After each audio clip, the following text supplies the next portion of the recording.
नमस्कार, आप देख रहे हैं इंडिया न्यूज हरियाणा में। आपके साथ तरन्नुम जहां शेख। बुलेटिन की शुरुआत फटाफट अंदाज में। हरियाणा मंत्रिमंडल में नए चेहरों को मिल सकता है मौका। आज होगा मंत्रिमंडल का विस्तार। मंत्रिमंडल में विस्तार के साथ फेरबदल हो सकता है, जिसमें देवेंद्र बबली को जेजेपी कोटे से मनोहर कैबिनेट में जगह मिल सकती है। मंत्रिमंडल विस्तार से पहले जेजेपी विधायक दल की बैठक होगी, जिसमें कई अहम फैसलों पर चर्चा होगी। आज कानपुर का दौरा करेंगे पीएम नरेंद्र मोदी। मेट्रो खंड और बिना पंखी परियोजनाओं का करेंगे उद्घाटन। आईआईटी कानपुर के दीक्षांत समारोह को सुबह 11 बजे संबोधित करेंगे पीएम मोदी। पीएम मोदी ने ट्वीट कर लोगों से इस संबोधन के लिए सुझाव देने को कहा। आज से 3 दिनों के लिए चुनाव आयोग की टीम उत्तर प्रदेश में रहेगी और रैलियों के बीच कोरोना के बढ़ते खतरों पर चिंतन करेगी। चंडीगढ़ नगर निगम चुनाव के नतीजे घोषित हो चुके हैं। इसमें आम आदमी पार्टी ने परचम लहराया है। वे सबसे बड़ी पार्टी बन गई है, वहीं बीजेपी दूसरे नंबर पर है। चंडीगढ़ में नगर निगम चुनाव में 35 में से 14 वार्डों पर आम आदमी पार्टी ने कब्जा किया। वहीं नगर निगम चुनाव में बीजेपी ने 12 में से कांग्रेस ने 8 सीटों पर कब्जा किया है, जबकि अकाली दल को 1 सीटें मिली। चंडीगढ़ नगर निगम चुनाव के नतीजों पर सीएम मनोहर लाल ने कहा है कि इन चुनाव में हमारा सीधे तौर पर कोई भी रोल नहीं है। चंडीगढ़ की जनता इस पर विचार करेगी। नेता विपक्ष भूपेंद्र सिंह हुड्डा पर सीएम मनोहर लाल ने पलटवार किया है। सीएम मनोहर लाल ने कहा कि कांग्रेस की जमीन उसके पैरों से खिसक चुकी है और ये बात भूपेंद्र सिंह हुड्डा को भी अच्छी तरह से पता है। करनाल के कस्बा तरवाड़ी के किसान समुद्री शिविर में पहुंचे मुख्यमंत्री मनोहर लाल। एकीकृत पैक हाउस और फसल समूह केंद्र का उद्घाटन किया। करनाल के कस्बा तरावड़ी में महाराणा प्रताप हॉर्टिकल्चर यूनिवर्सिटी के नजदीक बने pro grower FPO integrated pack house cum crop cluster centre में कृषि मंत्री जेपी दलाल ने शिरकत की। उन्होंने कहा कि इस तरह के सेंटर बनने से किसानों को फायदा होगा और विशेषकर छोटे किसानों को फायदा मिलेगा। इस विधि में फसल की न केवल गुणवत्ता बढ़ेगी, बल्कि उसका रखरखाव भी बेहतर होगा।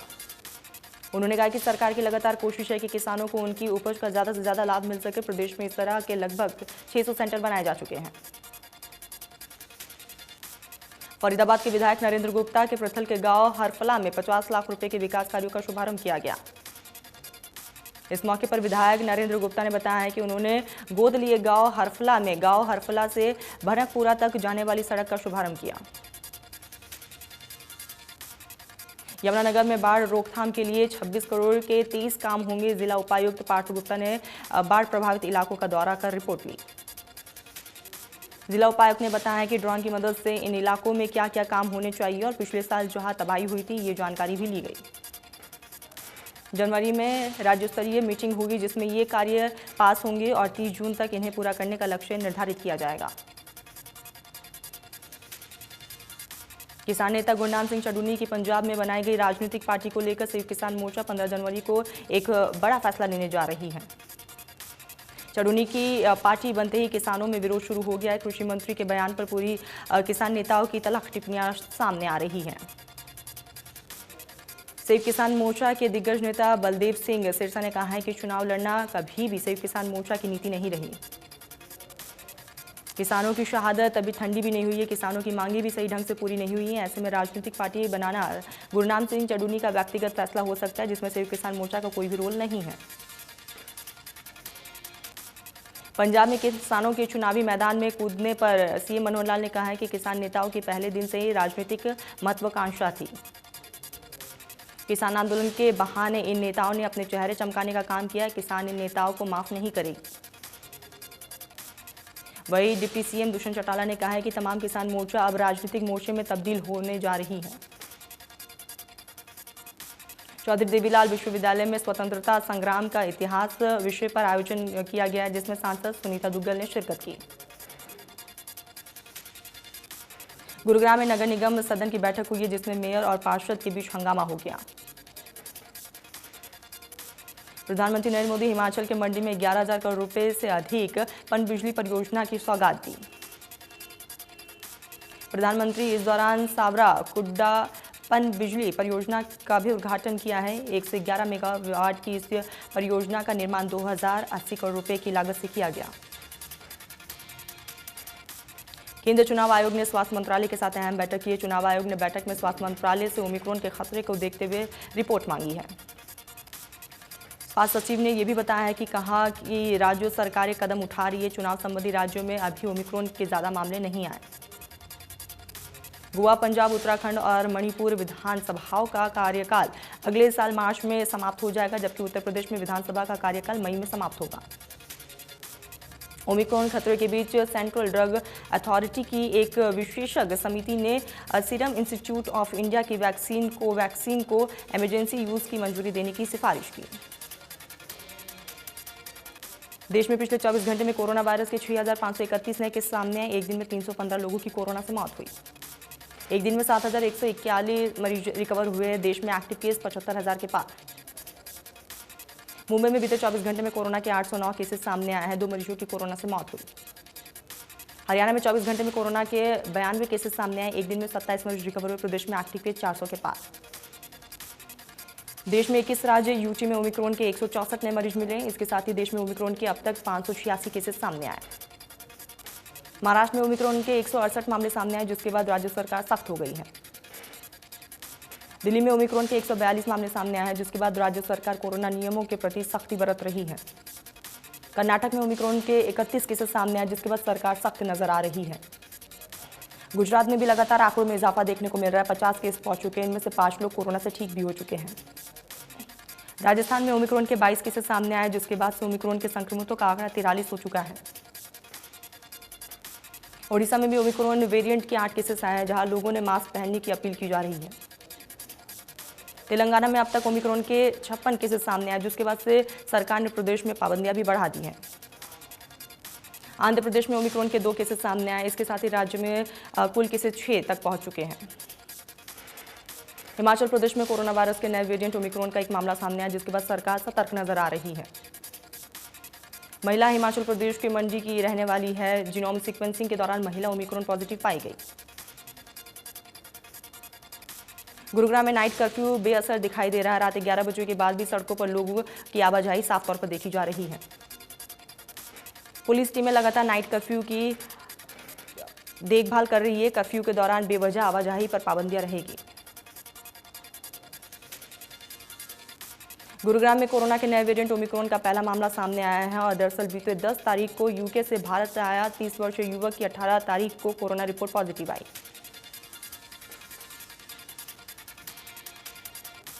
वही संक्रमित युवक को गुरुग्राम के M3M आइसोलेशन सेंटर में भर्ती किया गया है। सीएम डॉक्टर वीरेंद्र यादव की माने तो युवक के संपर्क में आए लोगों की भी तलाश जारी है।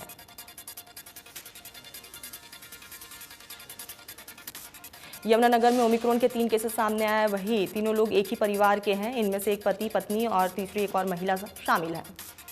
यमुनानगर में आने पर इनको कोरोना टेस्ट किया गया है, जिसकी रिपोर्ट पॉजिटिव आई है और इनका सैंपल लेकर दिल्ली भेजा गया, जहां से रिपोर्ट पॉजिटिव आई। इलाज जारी है।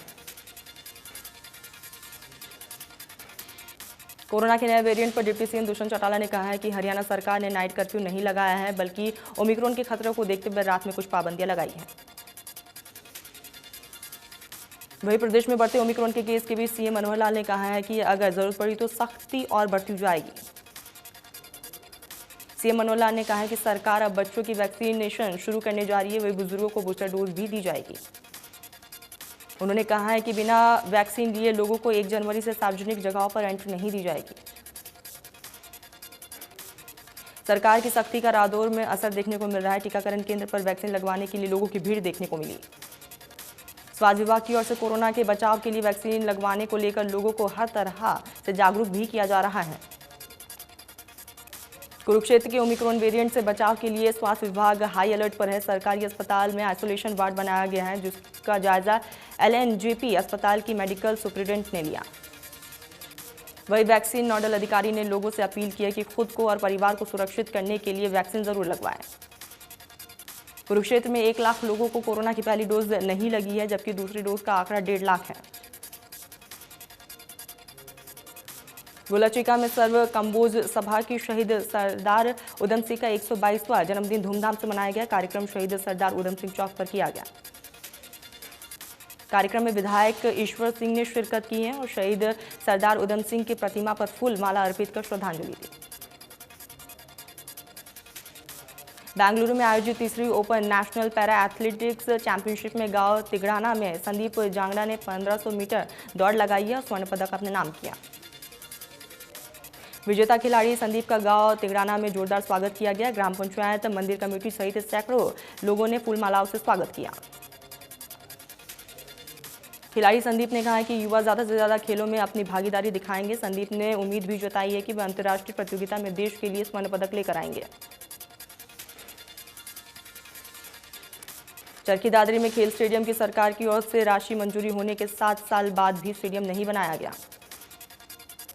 पूर्व मंत्री सत्यपाल सांगवान ने गांव राबधई के खेल स्टेडियम का निरीक्षण किया है, जो कि तत्कालीन सरपंच और ग्रामीणों ने उनके सामने खेल स्टेडियम का निर्माण करने की मांग रखी, जिसके बाद पूर्व मंत्री ने उप मुख्यमंत्री दुष्यंत चौटाला को पत्र लिखकर खेल स्टेडियम की बकाया राशि की मंजूरी सहित पूरा निर्माण करवाने की मांग की।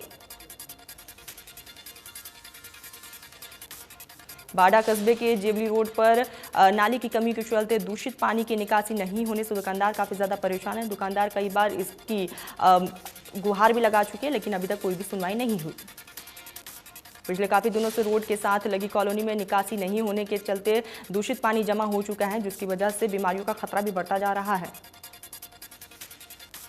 दुकानदारों का कहना है कि सड़क पर दूषित पानी भरा हुआ है और जिसकी वजह से दुर्गंध आ रही है। कई बार अधिकारियों से अवगत भी करवाया गया, लेकिन अभी तक कोई भी कार्रवाई नहीं हुई। नूहू में 92,750 एकड़ भूमि सरसों अपनी अलग ही छटा बिखेर रही है, जो न केवल किसानों के चेहरे पर खुशी लाने का काम कर रही है, बल्कि सुंदरता को भी चार चांद लगा रही है। पलवल में बारिश की वजह से सर्दी बढ़ चुकी है। इस दौरान गेहूं की फसल को फायदा हुआ है, जिससे किसानों के चेहरे भी खिले हैं। सोहाना में हल्की बारिश से किसानों की फसलों को राहत दी गई है। वहीं आने वाले दिनों में भी बारिश से फसलों को काफी ज्यादा लाभ होगा। जिन पुलिस ने यूजीसी नेट का पेपर लीक करने वाले अंतर्राष्ट्रीय गिरोह का पर्दाफाश कर लिया, जिसमें 9 लोगों को गिरफ्तार किया गया। जुलाना के किनाना गांव में फूल की मांग को लेकर बैठे किसानों का धरना खत्म हो चुका है। दरअसल विधायक अमरजीत ढांडा ने पुल के निर्माण का आश्वासन दिया है, जिसके बाद किसानों ने धरना खत्म किया। गुरुग्राम में प्रेमिका की जरूरतों को पूरा करने के लिए 3 युवकों ने एक शख्स से 70,000 रुपए की लूट को घटना को अंजाम दिया।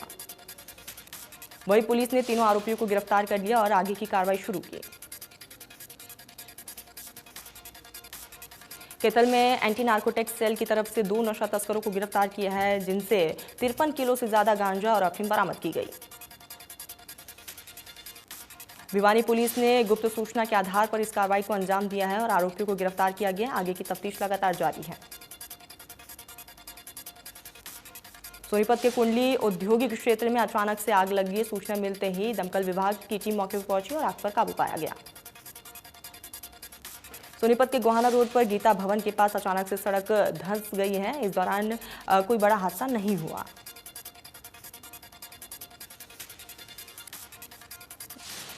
हिसार में दिल्ली बाईपास पर सड़क हादसा हो गया। हादसे में एक ही बाइक पर सवार 3 युवकों की दर्दनाक मौत हो गई।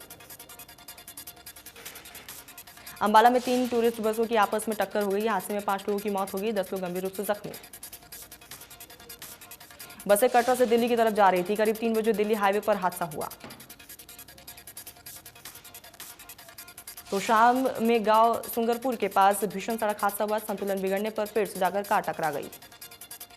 कार में सवार 3 लोगों की मौके पर ही मौत हो गई। हादसे में एक व्यक्ति बुरी तरह से घायल है।